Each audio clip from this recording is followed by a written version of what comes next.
Hello दोस्तों, इस video में हम बात करने वाले हैं फैक्टर्स के बारे में। ऐसे फैक्टर्स जो कि कंट्रीब्यूट करते हैं इकोनॉमिक ग्रोथ में। कौन कौन से ऐसे फैक्टर्स हैं? Human capital.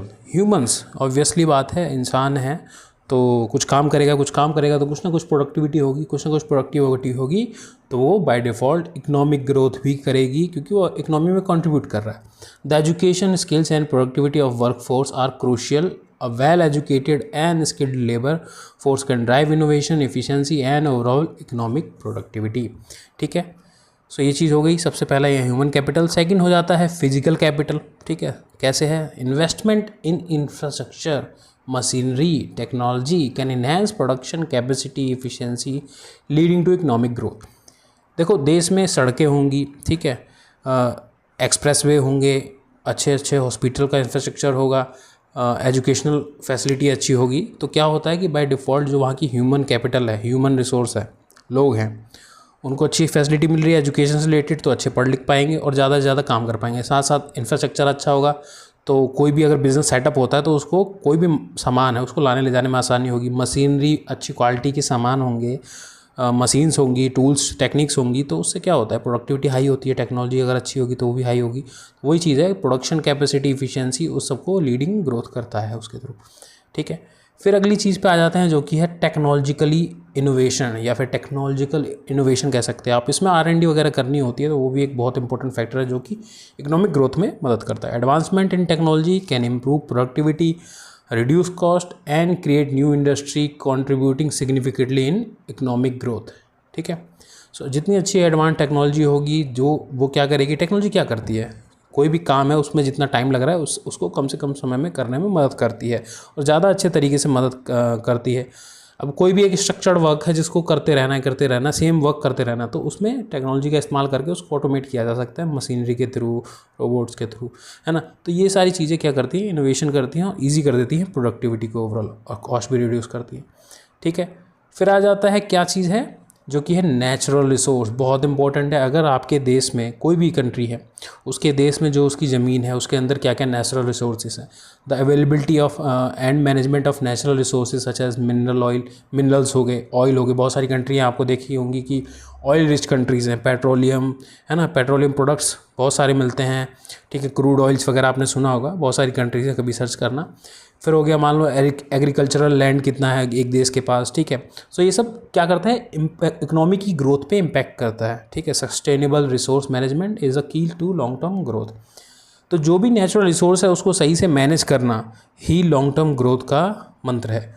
ठीक है, फिर आ जाता है इंस्टीट्यूशनल एंड पॉलिसी इन्वायरमेंट। बहुत इंपॉर्टेंट है कि कोई भी देश में जो गवर्नमेंट है या गवर्नेंस है वो किस तरीके से कितनी स्टेबल है, दैट इज़ ऑल्सो इम्पॉर्टेंट। और साथ साथ पॉलिटिकली जो इंस्टीट्यूशंस है वो सारे कितने स्टेबल हैं, साथ साथ वो किस तरह की इकोनॉमिक पॉलिसीज़ रखते हैं जिससे उस ओवरऑल जो वहाँ देश का एनवायरनमेंट है और इकोनॉमिक ग्रोथ है वो साथ साथ हो पाए।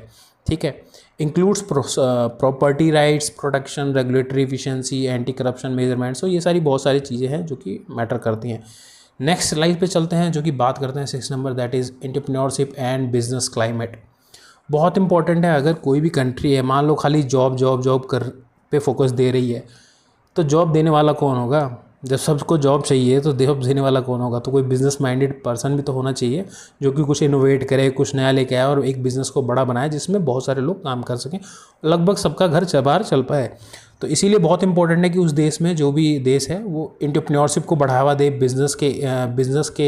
बिज़नेस करना ईजी बनाए उस कंट्री में। ठीक है, अ फेवरेबल बिजनेस इन्वायरमेंट, जैसे कि माहौल बनाना, that supports entrepreneurship, innovation and competition can drive economic growth by creating new opportunities and industries. ठीक है, सो ये चीज़ बहुत इंपॉर्टेंट है कि कोई गवर्नमेंट हो वो एक फेवरेबल बिजनेस इन्वायरमेंट को क्रिएट करे ताकि वो एंटरप्रेन्योरशिप और इनोवेशन और नई नई चीज़ों को जन्म दे और कंपटीशन बढ़े, ताकि कस्टमर को भी फ़ायदा हो, साथ साथ बिजनेस भी अच्छा डेवलप हो और बहुत लोगों को जॉब मिले। फिर आता है 7 पॉइंट जो कि है ट्रेड एंड ग्लोबल इंटीग्रेशन।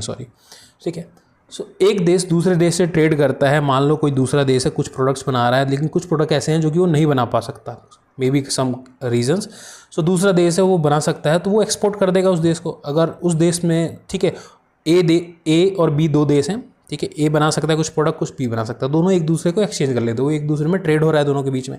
तो ये that is also very important एक इकोनॉमिक ग्रोथ करने के लिए। तो open trade policies, integration into global economy can boost economic growth by providing access to larger markets, fostering competition and encouraging the exchange of ideas and technologies. ठीक है, बहुत बार आपने देखा होगा एक देश दूसरे देश से कुछ नई चीज़ सीखता है, कुछ इनोवेशन सीखता है ना, तो ये सारी चीज़ें भी होती है। तो that is also very important. फिर आता है 8 point, that is investment in research and development, R&D। R&D करना बहुत इंपॉर्टेंट है। अगर कोई भी देश अपने देश में एक अलग से बजट नहीं रख रहा है रिसर्च एंड डेवलपमेंट में, तो कहीं ना कहीं इनोवेशंस में पीछे जा सकता है अदर कॉम्पिटिटिव कंट्रीज़ के मुकाबले। ठीक है, so that is very important कि कोई भी कंट्री R&D पे ज़रूर पैसा खर्च करे, अपने अच्छे ब्राइट जो माइंडेड है ब्राइट स्टूडेंट्स हैं उनको पैसा दे, अपने साइंटिस्ट को पैसा दे, ताकि वो नई नई चीज़ें बना के दे सकें।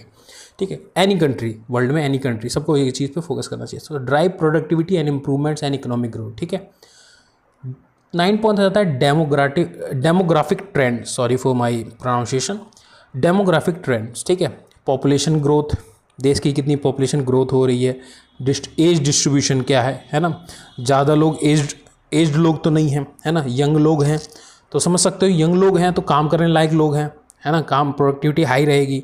अगर ओल्ड लोग हैं तो काम उतना प्रोडक्टिविटी हाई नहीं रहती है, वो लोग थोड़े आप बॉडी की भी एक लिमिटेशंस होती हैं, तो वो धीरे धीरे प्रोडक्टिविटी घट जाती है।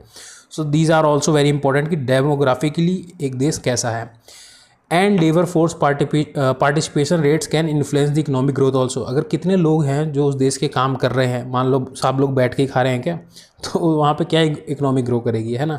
तो जहाँ पे लोग लगभग सब लोग कमा रहे हैं, या फिर उस देश की 80% 90% आबादी है जो कि कमा रही है, बच्चों वगैरह को छोड़कर, 80% तो मैंने कुछ ज़्यादा ही बोल दिया, बच्चे वगैरह तो काफ़ी हो जाते हैं, तो जो भी है मतलब मेजरली जो कि कमाने लायक लोग हैं वो कमा पा रहे हैं, तो वो देश अच्छे से ग्रो कर पाएगा। A growing and active labour force can contribute positively and economic output also. फिर आता है 10, that is macro economic stability. Sorry, थोड़ा इसको क्लियर कर दिया जाए। ठीक है, macro economic stability, maintaining low and stable inflation. Inflation क्या है, महंगाई दर को कम से कम रखना, ज़्यादा महंगाई ना बढ़े सालाना स्तर पे। ठीक है, managing fiscal deficit, that is also important, and ensuring stable currency exchange rates and essential for creating environment conducive to economic growth.